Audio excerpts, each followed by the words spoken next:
नमस्कार दोस्तों, आपका स्वागत है स्टोरी जोन यूट्यूब चैनल पर। एक समय की बात है, एक शक्तिशाली और बुद्धिमान राजा अपने 3 सुंदर और शक्तिशाली पुत्रों के साथ अपने राज्य में शासन कर रहे थे। तीनों राजकुमार अपनी युवावस्था में सुंदर और सक्षम थे और प्रजा उन्हें बहुत प्रेम करती थी। राजा ने एक दिन यह सोचने लगे कि उनके पुत्रों में से किसे अपना उत्तराधिकारी चुने। इसके बारे में राजा ने अपने मंत्री से सलाह ली, जो हमेशा बुद्धिमान और राज्य के हित की बातें सोचते थे।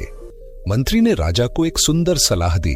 महाराज, तीनों ही राजकुमार अच्छे हैं और तीनों को ही राज्य चाहिए, तो अब कुछ ऐसा किया जाए ताकि तीनों की शादी हो जाए और सबसे अच्छे राजकुमार को राजा बनाया जाए। राजा को मंत्री के यह बात अच्छी लगी। इसके बाद राजा ने एक धनुष वाली प्रतियोगिता करने का निश्चय किया, जिसमें राजकुमारों को धनुष पर बाण चढ़ाकर तीर चलाना होगा और तीर जिस दिशा में जाकर गिरेगा उस दिशा के राजा की बेटी से उसकी शादी होगी। राजा ने इस प्रतियोगिता के लिए राज्य भर में घोषणा कर दी और सभी लोग उत्सुक होकर इस स्वयंवर का इंतजार करने लगे। आखिरकार स्वयंवर का दिन आया और राज दरबार में सभी प्रजा और राज्य के सामंत इकट्ठा हुए। तीनों राजकुमार अपने अपने धनुष लेकर तैयार थे और तीनों ने अपने तीर अपने अपने निशानों पर छोड़ दिए। सबसे बड़े राजकुमार का तीर पश्चिम की ओर गिरा, दूसरे राजकुमार का तीर उत्तर की ओर गिरा, पर जैसे ही तीसरे राजकुमार का पाली आया तो उसका हाथ हिल गया और उसका तीर एक सरोवर में जाकर गिरा। इसके बाद राजा ने अपने सैनिकों को भेजा कि जाओ देखो तीर कहां कहां गिरे हैं और जिस राज्य में गिरे हैं वहां के राजा से हमारे पुत्रों की शादी की बात करो।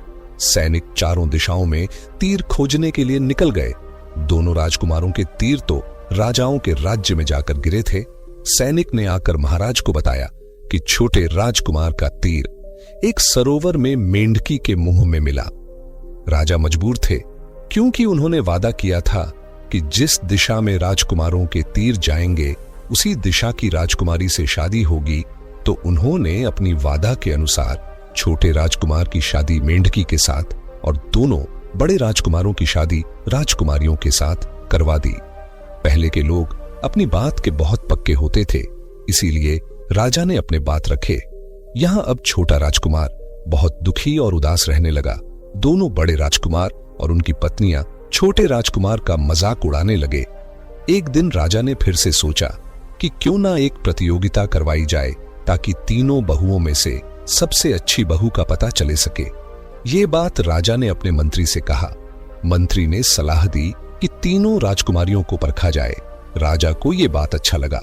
राजा ने कहा, सुबह तीनों बहुओं की रसोई होगी।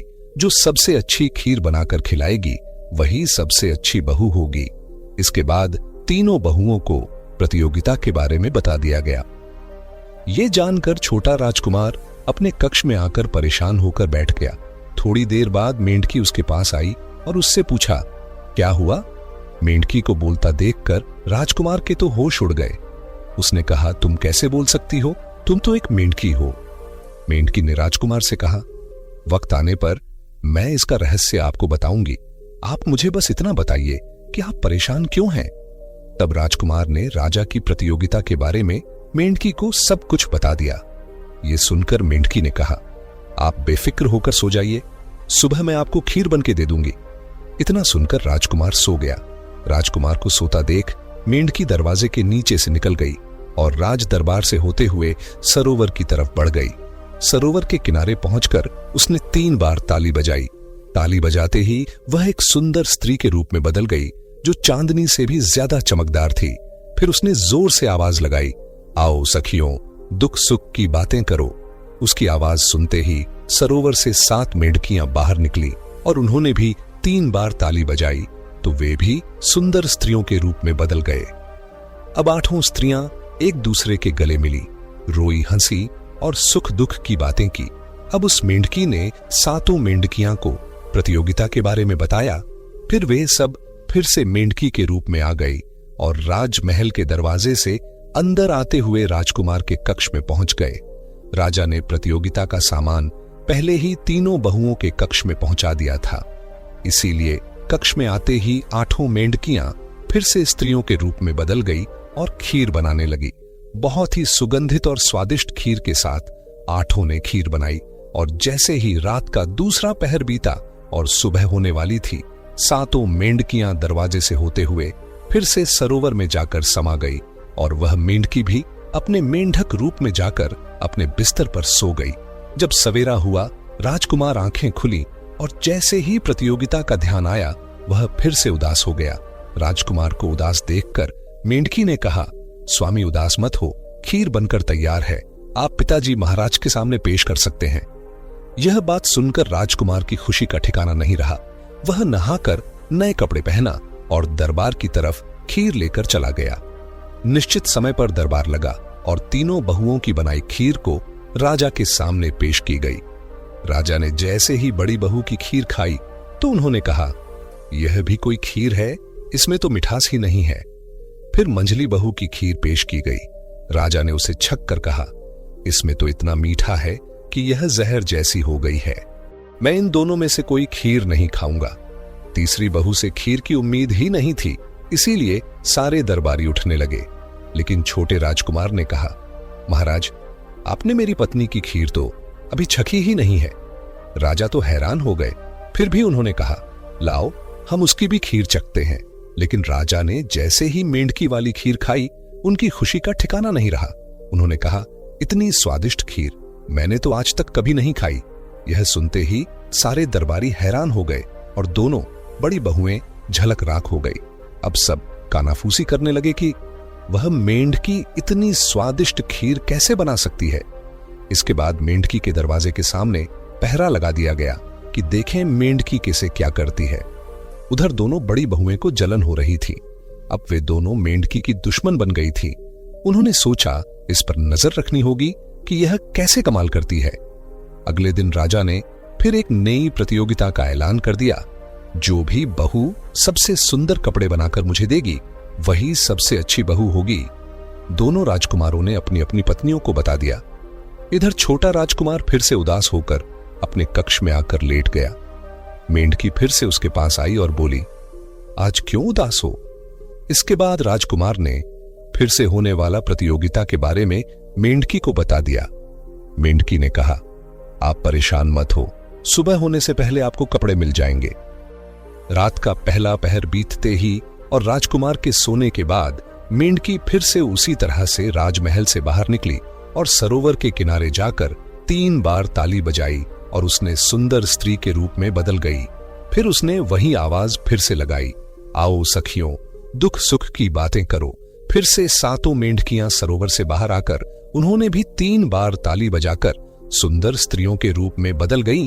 फिर से 8 स्त्रियां गले मिली, रोई, हंसी और दुख सुख की बातें की। फिर उस मेंढकी ने 7 मेंढकियों को प्रतियोगिता के बारे में बताया और 8 उसी तरह से दरवाजों के नीचे से होकर मेंढकी वाले कक्ष में आ गई। बहुत ही सुंदर सलमा सितारे से बने हुए रेशमी कपड़े तैयार हो गए और जैसे ही सुबह होने लगी, 7 मेंढकियां दरवाजे के नीचे से होकर सरोवर में जाकर गायब हो गई और इधर मेंढकी भी अपने मेंढक रूप में आ गई। जब सवेरा हुआ, राजकुमार उठा और फिर से उदास हो गया। तब मेंढकी ने कहा, स्वामी कपड़े तैयार हैं, आप पिताजी महाराज को जाकर भेंट करें। ये सुनकर राजकुमार खुशी से दरबार जाने को तैयार हुआ। सही समय पर दरबार लगा। तीनों राजकुमार अपनी अपनी पत्नियों द्वारा बनाए हुए कपड़े लेकर दरबार में हाजिर हुए। बड़ी बहुओं के कपड़े भेंट किए गए तो राजा ने देखा यहां वहां कट लगे हुए थे। राजा ने कहा, छी, यह भी कोई कपड़े हैं, और उन्होंने अपने नौकर को कपड़े दे दिए। फिर दूसरी बहू के कपड़े भेंट किए गए, वे भी राजा को पसंद नहीं आए, वे भी नौकरों को दे दिए गए।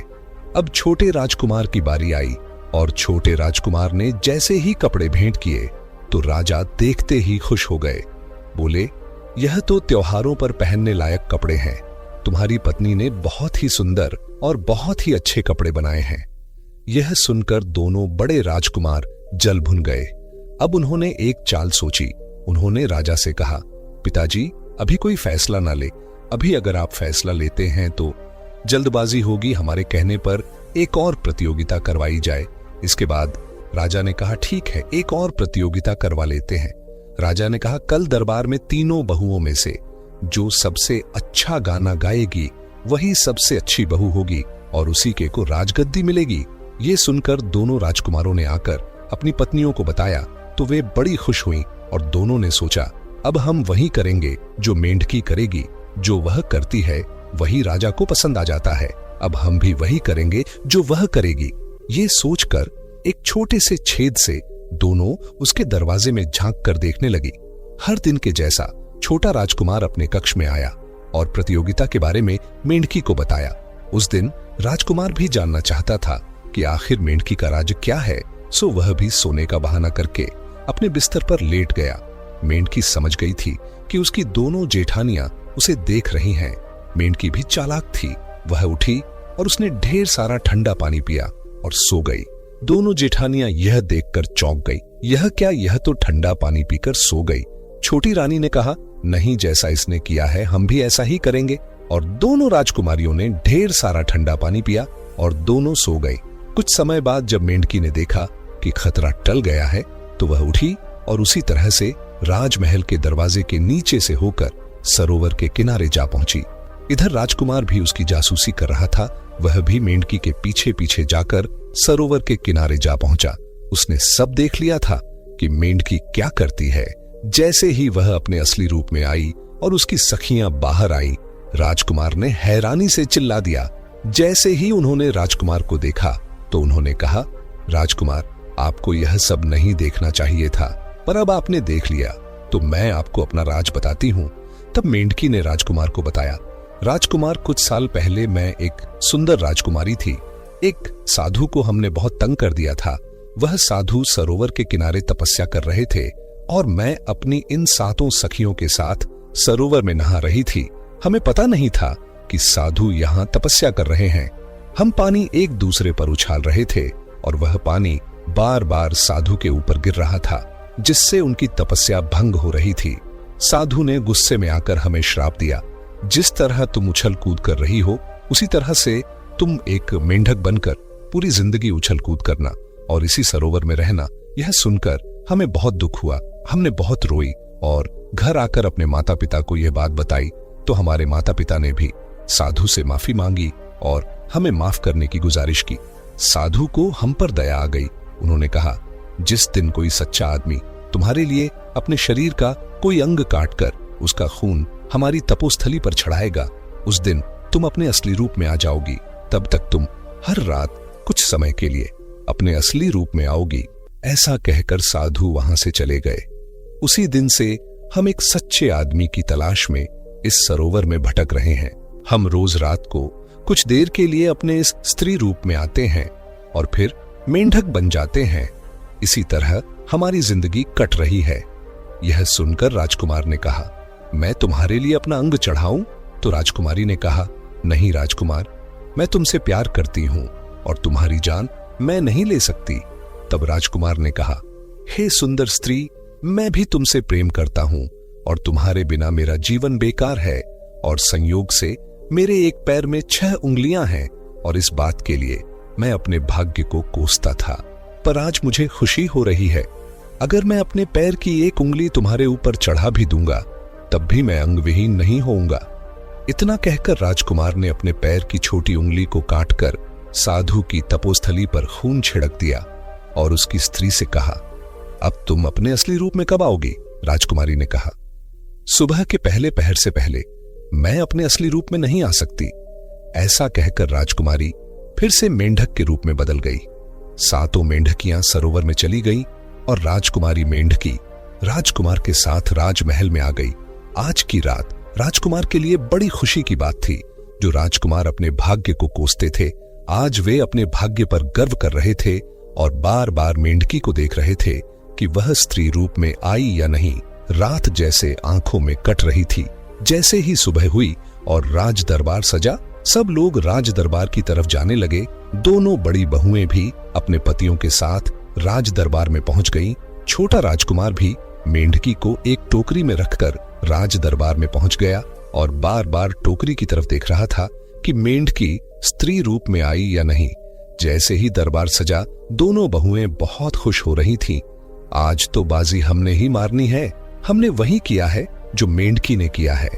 पहले बहू का नंबर आया जैसे ही गाने के लिए उसने मुंह खोला, उसका गला बैठ चुका था। उसके गले से आवाज ही नहीं निकल रही थी। दूसरी बहू की बारी आई।